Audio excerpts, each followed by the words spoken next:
Тамаша биленген кәнекеміздің Темірланның жүрегі қалай соғып тұр екен? Бәсе енді қозғала бастады. Нұрбаяның жүрегі! Қадірмен оңландар, ендеше кәнеке баршамыз бірге сол қолымызды көтерейік. Все вместе дружно поднимаем левую руку. Сол қолымызды кәнеке, сол қолымызды көтерейік.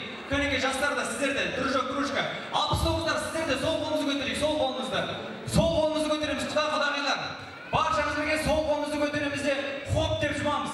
Осы сол қолымызда жаман пәле, қайғы, көре алмаушылық, негатив, мына коронавирус деген, ломбард, кредит, ипотека деген жаман нәрсе барлығы кетсін деп столдың астына жүреді екен, столдың астына.